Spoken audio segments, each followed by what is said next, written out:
മലയാള സിനിമയിലെ മികച്ച നടൻ ആരാണെന്നതിനെക്കുറിച്ച് തർക്കമുണ്ടാകും. പക്ഷേ മോളിവുഡ് ബോക്സ് ഓഫീസിലെ വിപണിയുടെ താരം ആരാണെന്നതിന് ഒരേയൊരു ഉത്തരമേയുള്ളൂ.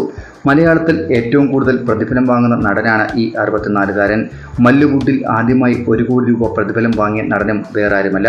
ഇപ്പോൾ 10 മുതൽ 25 കോടി വരെയാണ് താരം പ്രതിഫലമായി വാങ്ങുന്നത് എന്നാണ് IMDb റിപ്പോർട്ട് ചെയ്യുന്നത്.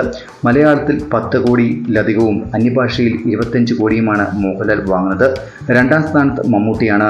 6 കോടി മുതൽ 20 കോടി വരെയാണ് മമ്മൂട്ടി പ്രതിഫലമായി വാങ്ങാറുള്ളത് എന്നാണ് IMDb റിപ്പോർട്ട് ചെയ്യുന്നത്. എന്നാൽ ഇപ്പോൾ മലയാളത്തിൻ്റെ നടന വിസ്മയത്തിന് അത്ര നല്ല സമയമല്ല. ആദ്യമായി സംവിധാനം ചെയ്ത ബറോസ് ഉൾപ്പെടെയുള്ള ഒരുപാട് ചിത്രങ്ങൾ ബോക്സ് ഓഫീസിൽ തകർന്നടിഞ്ഞു.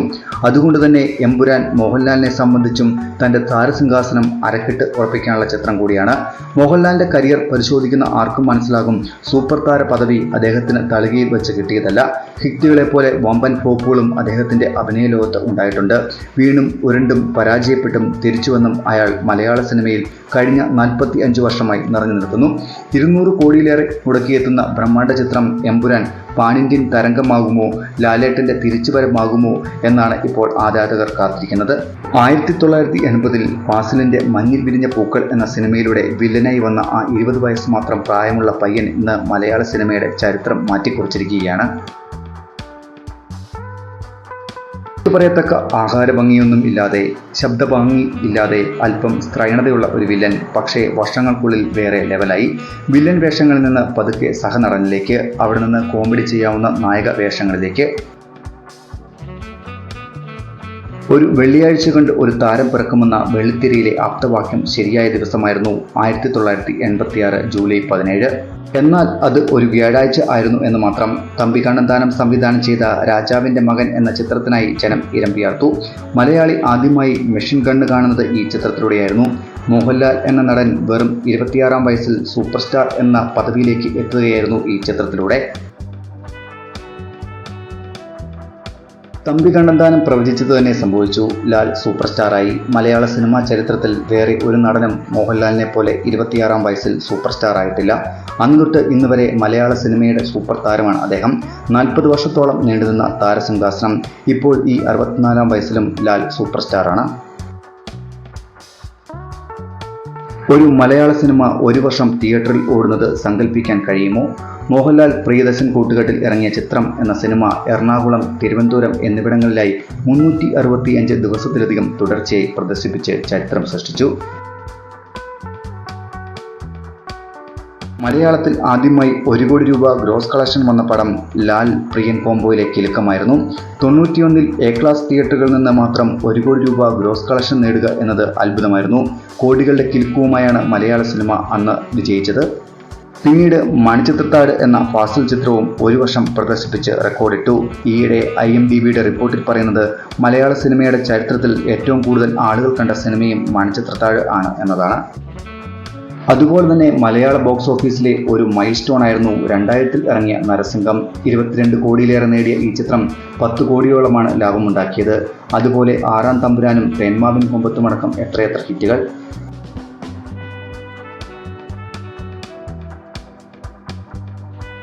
മലയാള സിനിമയിൽ ആദ്യമായി 50 കോടി ക്ലബ്ബ് തൊട്ടതും മോഹൻലാൽ സിനിമയിലൂടെയാണ്. ജോർജ് കുട്ടി ധ്യാനം കൂടാൻ പോയി ചരിത്രമാക്കിയ ചിത്തു ജോസഫിൻ്റെ ദൃശ്യമാണ് ആ ബഹുമതി നേടിയത്.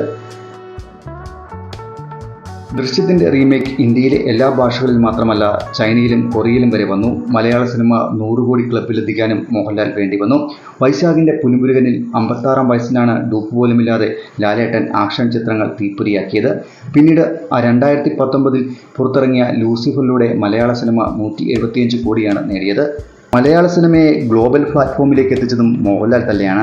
2021-ൽ ആമസോൺ പ്രൈമിൽ റിലീസ് ചെയ്ത ദൃശ്യം 2 എന്ന ലാൽ ചിത്രത്തിലൂടെ മോഹൻലാലിൻ്റെ ഖ്യാതി ലോകമെമ്പാടും വർദ്ധിച്ചു. ഒരു ഹോളിവുഡ് സിനിമയ്ക്കുണ്ടാകുന്ന രീതിയിൽ കാഴ്ചക്കാരെയാണ് ആ ചിത്രത്തിനുണ്ടായത്. ഇതോടെ മലയാള സിനിമയ്ക്ക് OTTയിലുള്ള വിലപേശൽ ശേഷിയും വർദ്ധിച്ചു. ദൃശ്യം 2-വിനും ലോകവ്യാപകമായി റീമേക്കുകൾ ഉണ്ടായി. മലയാള സിനിമയുടെ ആഗോള ബ്രാൻഡ് അംബാസഡർ എന്നത് ആര് എന്ത് വിമർശിച്ചാലും അത് മോഹൻലാൽ തന്നെയാണ്.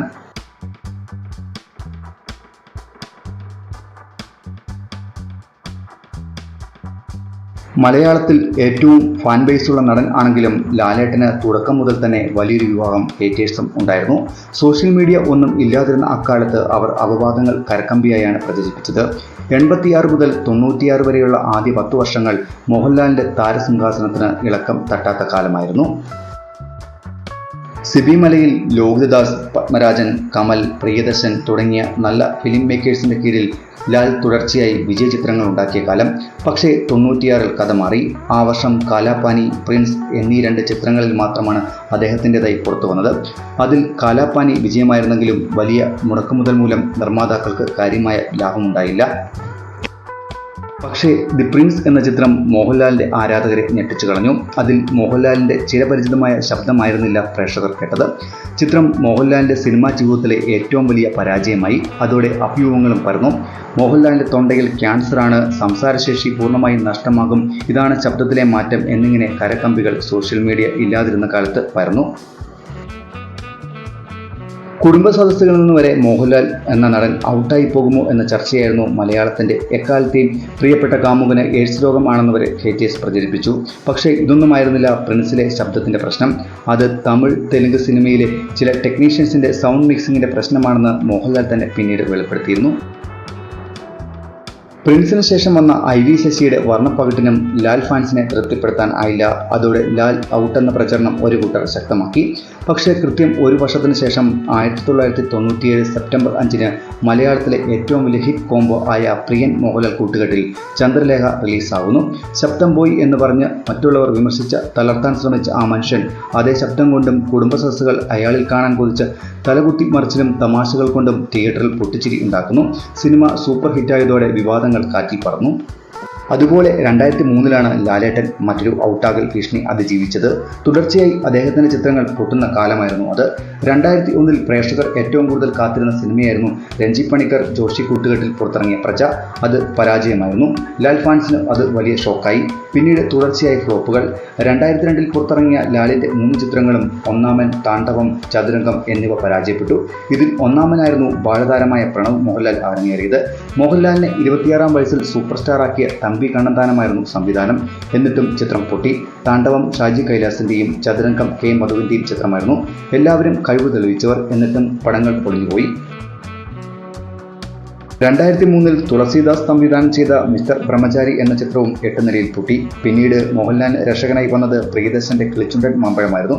പക്ഷേ ആ ചിത്രവും ആവറേജിൽ ഒതുങ്ങി. എന്നാൽ ഒട്ടും പ്രതീക്ഷിക്കാതെ ഒരു സംവിധായകനിൽ നിന്ന് മോഹൻലാലിന് ഒരു കുതിപ്പ് കിട്ടി. കോഴിക്കോടുകാരനായ VM വിനോദ് സംവിധാനം ചെയ്ത ബാലേട്ടൻ എന്ന ചിത്രമായിരുന്നു അത്. ചിത്രം സൂപ്പർ ഹിറ്റായി. അതുപോലെ മോഹൻലാൽ ചിത്രങ്ങൾ തുടർച്ചയായി പരാജയപ്പെടുന്ന സമയത്താണ് ജിത്തു ജോസഫ് ദൃശ്യവുമായി അവതരിക്കുന്നത്. 2012-ലെ റൺ ബേബി റണ്ണിന് ശേഷം തുടർച്ചയായ 5 ലാൽ ചിത്രങ്ങളാണ് പ്രേക്ഷകർ തിരസ്കരിച്ചത്. Karmayodha, Lokpal, red wine, Geethanjali, ladies and gentleman തുടങ്ങിയ ചിത്രങ്ങൾ പടക്കം പോലെ പൊട്ടി. ഇതിൽ ഗീതാഞ്ജലി പ്രിയദർശന്റേതും ladies and gentleman hit maker Siddique ലാലിലെ സിദ്ദിഖിൻ്റേതുമായിരുന്നു. ആ സമയത്താണ് ഒരു ശരാശരി ഫാമിലി ഡ്രാമ എന്ന പോസ്റ്ററിൽ തോന്നിക്കുന്ന രീതിയിൽ യാതൊരു പുതുമയും ഒറ്റനോട്ടത്തിൽ തോന്നിക്കാത്ത നിലയിൽ 2013 ഡിസംബറിൽ ദൃശ്യം റിലീസാകുന്നത്. അത് മലയാള സിനിമയുടെ വിപണി സൗമാക്യങ്ങൾ തന്നെ മാറ്റിമറിച്ചു. ദൃശ്യത്തിന് ശേഷമുള്ള അടുത്ത 2 വർഷങ്ങളിൽ, അതായത് 2014-ലും 2015-ലും മോഹൻലാലിന് ഹിറ്റുകൾ ഉണ്ടായില്ല. മിസ്റ്റർ ഫോർഡ്, കൂതറ, പെരിച്ചാഴി, ലൈല ഓ ലൈല എന്നും എപ്പോഴും, കനൽ എന്നീ ചിത്രങ്ങൾക്കൊന്നും തിയേറ്ററിൽ ആരവം ഉയർത്താനായില്ല. രഞ്ജിത്തിന്റെ ലോഹവും ആവറേജിൽ ഒതുങ്ങി. ആ സമയത്താണ് 2016-ൽ പ്രിയദർശൻ വീണ്ടും ഒപ്പം എന്ന ഹിറ്റ് ചിത്രവുമായി മോഹൻലാലിനൊപ്പം വരുന്നത്. ആ വർഷം ഇറങ്ങിയ പുലിമുരുകൻ ലാലിന്റെ താരസിംഹാസനത്തെ അരക്കിട്ട് ഉറപ്പിക്കുകയും ചെയ്തു. മലയാള സിനിമയിലെ ആദ്യ 100 കോടി പിറന്നതും പുലിമുരുകൻ എന്ന സിനിമയിലൂടെയാണ്. ഇപ്പോൾ വീണ്ടും സമാനമായ സാഹചര്യത്തിലൂടെയാണ് മോഹൻലാൽ എന്ന താരരാജാവ് കടന്നു പോകുന്നത്. ഹിറ്റുകളെപ്പോൾ തന്നെ ഫ്ലോപ്പുകളും ലാലിന് പുത്തരിയല്ല. 2018-ൽ ശ്രീകുമാരമേനോൻ സംവിധാനം ചെയ്ത ഒടിയൻ ആയിരിക്കണം മലയാളത്തിൽ ഏറ്റവും കൂടുതൽ പ്രീ പബ്ലിസിറ്റി ഹൈപ്പി വന്ന ചിത്രം. പക്ഷേ ആദ്യ ദിനം തന്നെ അടികൂടി സിനിമ കണ്ട ആരാധകരുടെ രോഷം സോഷ്യൽ മീഡിയയിൽ അണപൊട്ടി. ഒടിയൻ എന്ന ചിത്രം വൻ പരാജയമായി മാറി. എന്നാൽ 2019-ൽ പുറത്തിറങ്ങിയ ലൂസിഫർ എന്ന ചിത്രത്തിലൂടെ മോഹൻലാൽ ആ പരാജയത്തെ മറികടന്നു. 2021 ദൃശ്യം 2 ശേഷമുള്ള അദ്ദേഹത്തിന്റെ ബോക്സ് ഓഫീസ് പ്രകടനം ഒട്ടും മികച്ചതായിരുന്നില്ല. മരക്കാർ, അറബിക്കടലിന്റെ സിംഹം എന്ന പ്രിയദർശൻ ചിത്രം വമ്പൻ ഹൈപ്പ് ഉണ്ടായിട്ടും തിയേറ്ററിൽ വെട്ടിയിട്ട വാഴ പോലെയായി. ഈ ചിത്രം വിജയിക്കുകയാണെങ്കിൽ കന്നഡ സിനിമയിൽ KGF ഉണ്ടായതുപോലുള്ള ഒരു മാറ്റമായിരുന്നു മലയാളത്തിലും ഉണ്ടാവുക. അതിനുശേഷം ഇറങ്ങിയ റോഡാഡി, ആറാട്ട്, 12th മാൻ എന്നീ ചിത്രങ്ങളും ആവറേജിൽ ഒതുങ്ങി.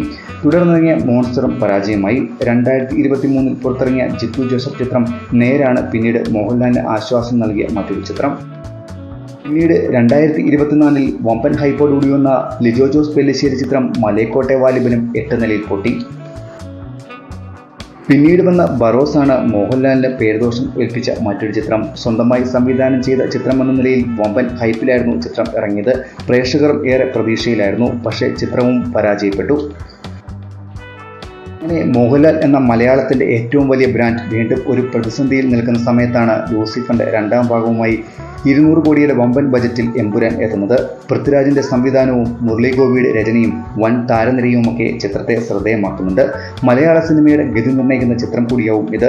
ഇത് ഹിറ്റായാൽ മലയാളത്തിൻ്റെ വിപണി സൗത്ത് ഇന്ത്യയും കടന്ന് പാൻ ഇന്ത്യ ആവുമെന്ന് ഉറപ്പാണ്. അതേസമയം റിലീസാവാൻ കാത്തിരിക്കുന്ന മറ്റൊരു മോഹൻലാൽ ചിത്രമാണ് തരുൺ മൂർത്തിയുടെ സംവിധാനത്തിൽ ഒരുങ്ങിയ തുടരും. ചിത്രത്തിൽ ഒരു സാധാരണക്കാരനായ ടാക്സി ഡ്രൈവറുടെ വേഷമാണ് മോഹൻലാൽ അഭിനയിക്കുന്നത്. ഏവരെയും അമ്പരിപ്പിക്കുന്നതാണ് മോഹൻലാലിൻ്റെ മനസാന്നിധ്യം. ഒന്നിനോടും വിരക്തിയും വൈരാഗ്യവുമില്ലാതെ അനാവശ്യമായ ഉത്കണ്ഠയും വിജയങ്ങളിലെ അമിത ആഘോഷമോ പരാജയങ്ങളിലെ അമിതമോ വിഷാദമോ ഇല്ലാത്ത നടൻ. തനിക്കെതിരെ എത്രയേറെ വ്യക്തിഹത്യ നടത്തിയപ്പോലും കെട്ടിപ്പിടിക്കുന്ന മോഹൻലാൽ ഇനി എമ്പുരാൻ പരാജയപ്പെട്ടാലും അയാൾ കൂളായിരിക്കുമെന്നുള്ള കാര്യം ഉറപ്പാണ്.